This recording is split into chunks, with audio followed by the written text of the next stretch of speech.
Yeah, thank you. My name is Jason Taylor, and my previous role as IT Shared Delivery Director at Specsavers gave me the opportunity to work across the IT delivery lifecycle. My teams encompassed environment delivery and engineering, development and quality assurance. Having a strong background in testing gave me the knowledge that where appropriate, the use of tools and automation, when placed at the centre of your strategic goals, set within the delivery lifecycle, enable teams to reduce risk, eliminate human error and leverage cost savings through resource arbitrage and the delivery of higher quality applications to the business. Yeah, absolutely. I was recently asked to present at a breakfast briefing my thoughts relating to the role of the test professional in an Agile DevOps future. My presentation explained some of the work we have completed at Specsavers over the past 3 years, where environment delivery and the automation of environment delivery was the catalyst, along with strong collaboration of people that started us on a journey towards DevOps. Not that we were aware of that when we first started. My presentation talks about 3 key factors in Agile and DevOps, being collaboration of people, conversions of processes, and exploitation and creation of tools. But as I explored these factors, I understood the glue that held all 3 together was creation and exploitation of tools. I knew that tools and automation were generally used, as previously mentioned, to reduce risk, eliminate human error and leverage cost. But as I started to think about the use of tools to support the other DevOps factors, such as collaboration and convergence of process, I realised that tools can also be used to arbitrate across the delivery lifecycle. Someone recently said to me that that tools were the control panel in a DevOps world, but I believe they're not just the control panel assisting execution, but they're also the arbitrators ensuring what is executed is agreed and meets the required standards of quality expected by your lifecycle. This realisation was not new to me. I can give you some examples later, but the articulation of what this meant and how this could or should be a factor in determining your tool strategy definitely was. The use of any tools requires collaboration and convergence of process across different teams, whether that be a test team and an operations deciding on the security settings of your test repository, or development teams and test teams agreeing on defect classifications. However, often what may be done collaboratively will often still be seen as owned by that team in which the tool or process is most closely aligned. My view is that any tool or automation process requires some level of configuration, and it is at this point that collaboration and convergence of process is most important for 2 key reasons. Firstly, any tool or process that is forced on another team is not always well received. Even if the business case is sound, teams do not always react well to this approach. Secondly, and more importantly, if all relevant teams engage at the point of configuration, then when the tool or automation process is executed, agreement has already been reached, that the output will be sound and should be adhered to. It is the second point that is crucial. I've known for many years that tools and automation practices are very clever, but also realise they are dumb, in that tools do as they are told, or how they have been configured. If 2 parties agree on the configuration, they are in effect agreeing that the output received is true and relevant to their delivery. I can talk about 3 key areas of the delivery lifecycle where each has 3 underlying factors. Firstly, visibility. Who is doing what and what have they done, and have they done it? Transparency. Has the correct approach been used and have the required standards been met? And then thirdly, measurement. Can we measure it and have the right levels again been met? 3 areas to look at. Firstly, business analyst and tester. The nature of this relationship, as many of you may realise, in any methodology is ensuring that the requirements of the business can be understood and interpreted as test cases that are both relevant and unambiguous. This analysis of business requirements can be quite emotive, as a BA may see the tester's views as questioning the quality of their documentation. Whilst working with Accenture at Specsavers, we started to roll out ACRES, Accenture Requirements Engineering Suite.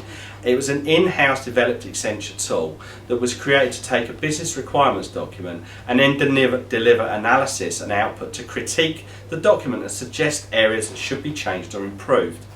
The tool required configuration to look for levels of ambiguous statements, use of understandable English as most delivery was being done in India and executed in India, and document standards. The test team and the BA worked together to decide what the configuration should be, and this ensures that the output received has effectively been agreed, ensuring the emotive subjective conversations held previously were now arbitrated by the use of the tool. Secondly, development teams and vendors. I've recently been consulting with Cast Software who market AIP, Application Intelligence Platform, as a software quality tool. This tool looks at code quality within application, not just at the unit level, but across the application architecture. This tool again requires configuration and agreement of standards and quality measures across application code. It takes a number of factors such as robustness, functional size, critical violations, technical debt, changeability, transferability, security and efficiency, and aggregates these into a quality index score. This score can then be used to compare application to application, but also vendor to vendor. If the configuration is agreed, then the results can be accepted, and again the relationship moves from a subjective to an objective one. Thirdly, developers and testers.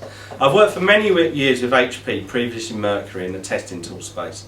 HP now market ALM, Application Lifecycle Management, not just as a test repository, but a lifecycle management tools. Repositories have historically been used between developers and testers for defect management. However, HP now link developers and testers using ALM, ALI, Application Lifecycle Intelligence, and Agile Manager.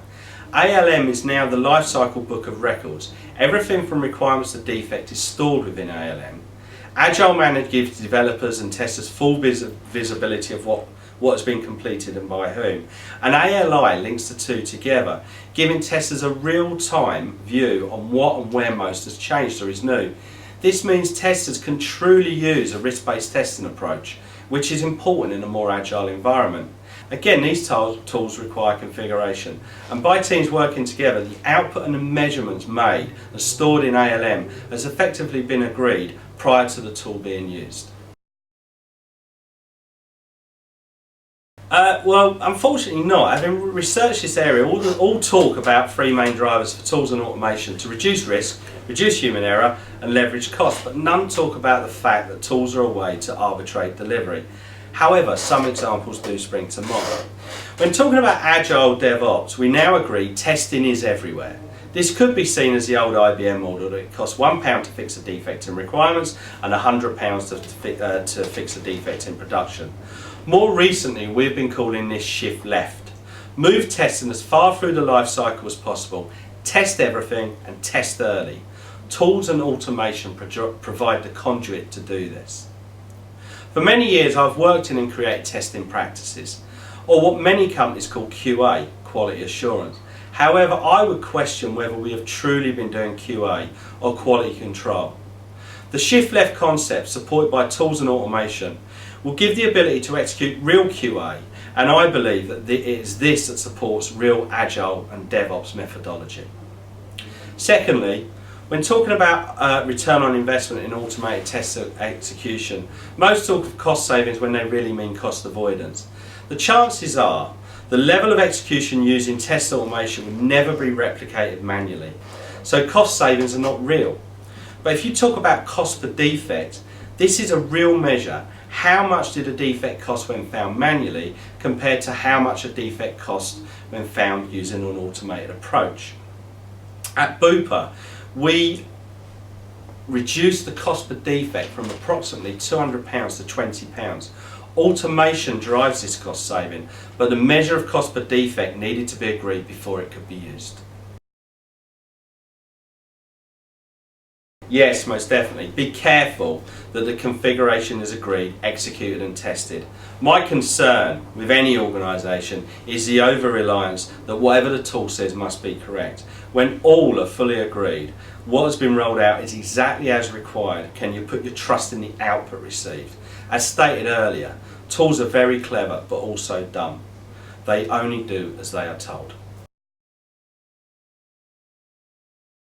This can only be done by placing tools and automation at the centre of your delivery strategy. All teams must work together collaboratively to ensure that tools and automation are configured and will deliver the output that all can agree. Although tools must be closely aligned to one particular team, who may be the owners of the tool, all teams should have access and be users. Finally, all teams are different and have different levels of maturity. There is no one answer or entry point. At Specsavers, it was the issue posed by environment requirements that drove us towards a DevOps future and greater use of tools. However, a case can be made that in most organisations, the use of tools and automated processes, especially as a way to arbitrate between teams, is relevant and appropriate.